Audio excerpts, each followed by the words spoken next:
vous gagnez 2 000. Et si vous investissez 5 000, vous gagnez 15 000. Si vous investissez 100 000, vous gagnez 1 million. Et on a même des gens qui sont, on peut dire, assez stables financièrement, qui se lancent dans ça. On a d'autres qui gèrent des tontines au quartier, qui décident d'aller mettre tout l'argent de la tontine ou de la Réunion, juste pour avoir un gain providentiel. N'est-ce pas un problème moral même pour toute la République? Parce que lorsqu'on se met à croire à l'argent facile et gratuit, ça devient compliqué.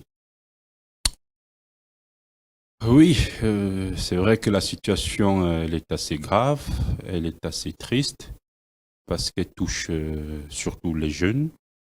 Et les jeunes, ils se débrouillent. On a un taux de chômage très élevé. On a un taux d'employabilité très bas.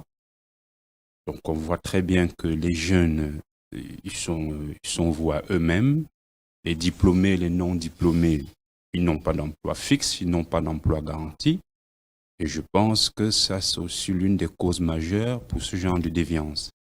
La deuxième raison que je vais évoquer, c'est le rôle de l'État. L'État a un devoir de protéger ses citoyens.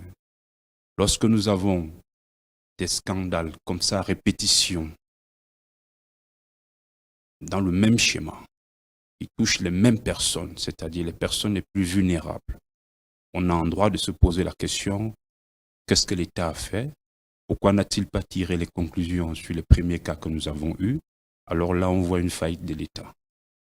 La deuxième chose qu'on remarque dans ce genre de situation, c'est que c'est des personnes précaires, des personnes qui ne sont pas encadrées, des personnes qui n'ont pas d'éducation financière. Et je n'ai pas d'éducation financière parce que nous, au Parti écologique, nous avons sur la partie économique, nous avons tout un paragraphe consacré à l'éducation financière. Pourquoi? Parce qu'aujourd'hui, le monde change. Le numérique est au cœur de tous les métiers. Il n'est plus possible à un jeune aujourd'hui de pouvoir exercer un métier, quel que soit le métier, sans maîtriser les outils numériques. Or, on voit très bien que la transition numérique et la transition énergétique n'est pas au cœur du dispositif de formation ou d'éducation au niveau du Cameroun. Ça, c'est encore une faute de l'État. Les jeunes aujourd'hui se trouvent face à des outils numériques incontournables dont ils sont obligés d'utiliser dans un monde dynamique, dans un monde globalisé, et dont ils ne sont pas formés pour ces outils, ils ne sont pas encadrés.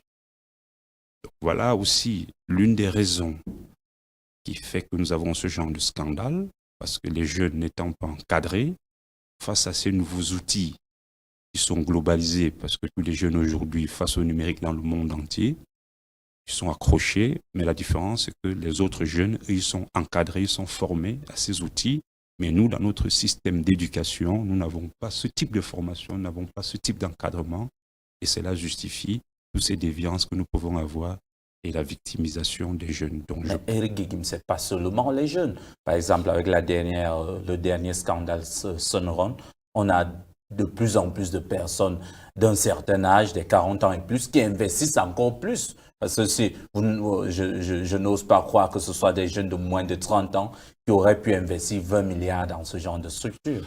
Mais dites-vous, ce que vous ne savez peut-être pas, c'est que les gens d'un certain âge n'ont pas connu le numérique.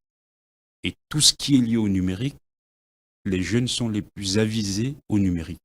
On demande toujours l'aide des jeunes, ils ont leur mot à dire. Je prends le cas de ma mère. Lorsqu'elle veut faire du numérique, elle se rapproche de moi ou d'un de ses fils, parce qu'à son époque, ce sont des outils qui n'existaient pas. Donc ça veut dire que même si c'est des gens âgés qui investissent, si les jeunes étaient suffisamment formés, ce genre de déviance n'aurait pas existé. C'est encore une faillite de l'État. C'est encore une faillite de l'État. Alors, Maître Crépin Jodo,